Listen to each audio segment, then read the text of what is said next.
Hello बच्चों, आज हम अपनी कक्षा 9वीं का पाठ पढ़ेंगे। ये हमारी स्पर्श भाग 1 का पाठ है और ये कविता है। कविता जो है अरुण कमल जी द्वारा लिखी गई है। अरुण कमल जी का जीवन परिचय पढ़ते हैं, उसके बाद इस कविता के सार को और व्याख्या को मैं आपको समझाऊंगी। इस पाठ में बच्चों 2 कविताएं हैं, एक तो है नए इलाके में और एक है खुशबू रचते हाथ। तो दोनों की व्याख्या अलग अलग है जो मैं आपको समझाऊंगी। अरुण कमल जी का जीवन परिचय समझते हैं। अरुण कमल का जन्म बिहार के रोहतास जिले के नसीरगंज में 15 फरवरी 1954 को हुआ।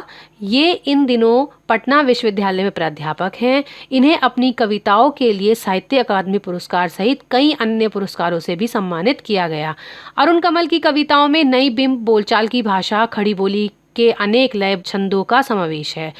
अरुण कमल की प्रमुख रचनाएं हैं अपनी केवल धार, सबूत, नए इलाके में, पुतली के संसार। ये इनकी चारों कविताओं का संग्रह है और कविता और समय ये इनकी आलोचनात्मक कृति है। तो बच्चों पाठ प्रवेश बताती हूँ मैं। नए इलाके में और खुशबू रचते हाथ में। प्रस्तुत पाठ की पहली कविता नए इलाके में कवि ने एक ऐसी दुनिया में प्रवेश करने के आमंत्रण का उल्लेख किया है जो एक ही दिन में पुरानी पड़ जाती है। इस कविता के आधार पर कवि इस बात का ज्ञान देना चाहता है कि जीवन में कुछ भी स्थायी नहीं होता, अर्थात कोई भी वस्तु या जीव हमेशा के लिए नहीं रहते। इस पल पल बनती और बिगड़ती दुनिया में किसी की भी यादों के भरोसे नहीं जिया जा सकता। दूसरी जो कविता है खुशबू रचते हाथ में, कवि ने सामाजिक विषमताओं को बेनकाब किया है। इस कविता में कवि ने गरीबों के जीवन पर प्रकाश डाला है। कवि कहता है कि किसकी और कैसी कारस्तानी है कि जो वर्ग समाज को सुंदर बनाने में लगा हुआ है और उसे खुशहाल बना रहा है, वही वर्ग अभाव में, गंदगी में जीवन बिताकर रह रहा है।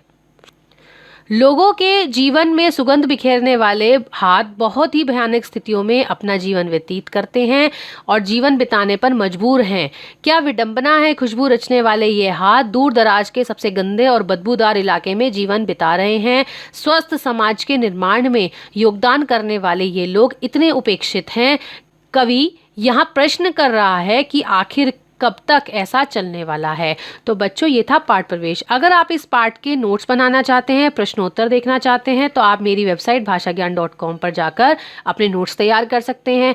अगर आप सिर्फ इसका ऑडियो सुनना चाहते हैं तो आप गाना.com और स्पॉटिफाई पर जाकर इसका सिर्फ ऑडियो भी सुन सकते हैं। कविता शुरू करती हूँ। इन नए बसते इलाकों में जहाँ रोज बने हैं नए नए मकान, मैं अक्सर रास्ता भूल जाता हूँ। इलाके मतलब क्षेत्र और अक्सर मतलब प्राय या हमेशा। जो कवि कहते हैं कि शहर में नए मोहल्ले रोज ही बसते हैं।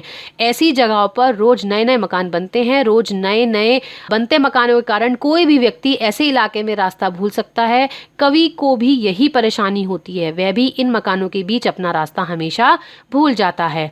धोखा दे जाते हैं पुराने निशान। खोजता हूँ ताकता पीपल का पेड़, खोजता हूँ ढहा हुआ घर और जमीन की खाली टुकड़ा जहाँ से बाएं मुड़ना था मुझे। फिर 2 मकान बाद बिना रंग वाले लोहे के फाटक का घर था, 1 मंजिला।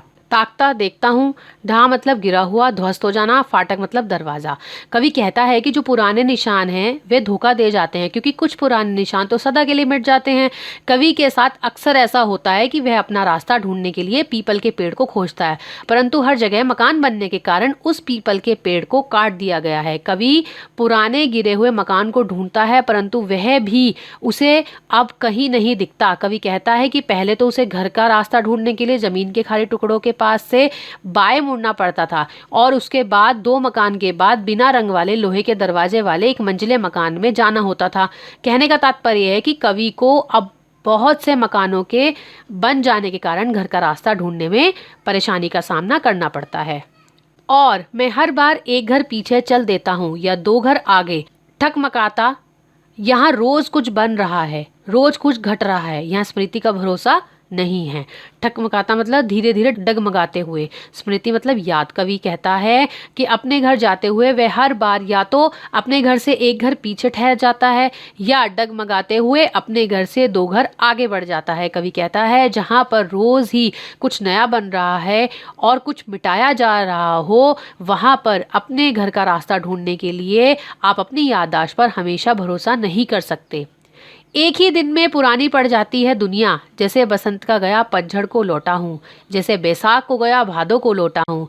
अब यही है उपाय कि हर दरवाजा खटखटाऊं और पूछूं क्या यही है वो घर। समय बहुत कुछ है तुम्हारे पास, आज चला पानी ढा रहा आकाश। समय बहुत कम है तुम्हारे पास, आ चला पानी ढा आ रहा आकाश। शायद पुकार ले कोई पहचाना ऊपर से देखकर।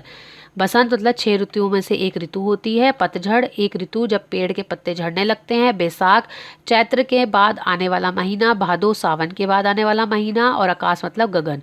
कवि कहते हैं कि एक ही दिन में सब कुछ इतना बदल जाता है, एक दिन पहले की दुनिया पुराने लगने लगती है। ऐसा लगता है मानो जैसे महीनों बाद मैं लौटा हूँ। ऐसा लगता है कि जैसे घर से बसंत ऋतु में बाहर गया था और पतझड़ ऋतु में लौटकर आया हूँ, जैसे बैसाख ऋतु में गया था और भादों में लौटकर आया हूँ। कवि कहते हैं कि अब सही घर ढूंढने का एक ही उपाय है कि हर दरवाजे को खटखटाकर पूछूं कि क्या वह सही घर है। कवि कहता है कि उसके पास अपना घर ढूंढने के लिए बहुत कम समय है, क्योंकि अब तो आसमान से बारिश भी आने लगी है और कवि को उम्मीद है कि कोई परिचित उसे देख लेगा और आवाज़ लगाकर उसे उसके घर ले जाएगा। तो बच्चों, ये थी हमारी कविता नए इलाके में। अब ये तो दूसरी कविता है, इसी का पाठ है, इसी की मैं आपको व्याख्या बताती हूँ। कई गलियों के बीच, कई नालों के पार, कूड़े करकट के ढेरों के बाद, बदबू से फटते जाते इस टोलों के अंदर, खुशबू रचते हाथ। खुशबू रचते हाथ। नालों मतलब घर और सड़कों के किनारे गंदे पानी के जो बहाव के बनाया गया रास्ता होता है। कूड़ा करकट मतलब रद्दी कचरा। टोले मतलब छोटी बस्ती। कवि कहता है कि अगरबत्ती का इस्तेमाल लगभग हर व्यक्ति करता है। अगरबत्ती हालांकि पूजा पाठ में इस्तेमाल होती है, लेकिन इसकी खुशबू ही शायद वह वजह होती है कि लोग इसे प्रतिदिन इस्तेमाल करते हैं। इस कविता में कवि ने उन खुशबूदार अगरबत्ती बनाने वालों के बारे में बताया है कि जो खुशबू से कोसों दूर है। ऐसा कवि ने इसलिए कहा है क्योंकि अगरबत्ती का कारखाना अक्सर किसी तंग गली में, घरों और सड़कों के किनारे गंदे पानी के बहाव के लिए बनाए गए रास्ते का पार और बदबूदार कूड़े के ढेर के समीप होता है। ऐसे स्थानों पर कई कारीगर अपने हाथों से अगरबत्ती को बनाते हैं। उभरी नसों वाले हाथ, घिसे नाखून वाले हाथ, पीपल के पत्ते से नए नए हाथ, जूही की डाल से खुशबूदार हाथ, गंदे कटे पिटे हाथ, जख्म से फटे हुए हाथ, खुशबू रचते हाथ, खुशबू रचते हाथ। बच्चों, इस पैराग्राफ से कई बार प्रश्न भी बन जाता है कि कवि ने कितने हाथों का वर्णन किया है। कठिन शब्द देखिए, जख्म। जख्म का मतलब होता है घाव या चोट। कवि कहता है कि अगरबत्ती बनाने वाले कारीगरों के हाथ तरह तरह के होते हैं। किसी के हाथों में उभरी हुई नसें होती हैं, किसी के हाथों में नाखून घिसे हुए होते हैं। कुछ बच्चे भी काम करते हैं जिनके हाथ जैसे पीपल के नए पत्ते होते हैं उनकी तरह कोमल होते हैं। कुछ कम उम्र की लड़कियां भी होती हैं जिनके हाथ जूही के फूल की डाल की तरह खुशबूदार होते हैं। कुछ कारीगर के हाथ गंदे, कटे पिटे और चोट के कारण फटे हुए भी होते हैं। कवि कहता है कि दूसरों के लिए खुशबू बनाने वाले खुद ना जाने कितनी और कैसी तकलीफों का सामना करते हैं। यही इस गली में बनती हैं मुल्क की मशहूर अगरबत्तियां। इन्हीं गंदे मोहल्लों के गंदे लोग बनाते हैं केवड़ा, गुलाब, खस और रात रानी अगरबत्तियां। दुनिया की सारी गंदगी के बीच दुनिया की सारी खुशबू रचते हैं हाथ। खुशबू रचते हैं हाथ, खुशबू रचते हैं हाथ।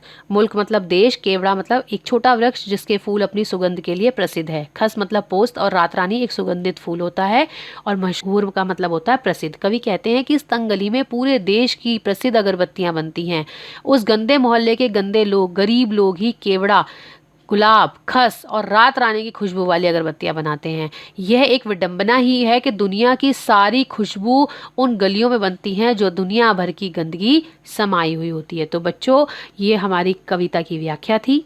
आपको ये कविता कैसी लगी मुझे कमेंट करके ज़रूर बताएं। धन्यवाद।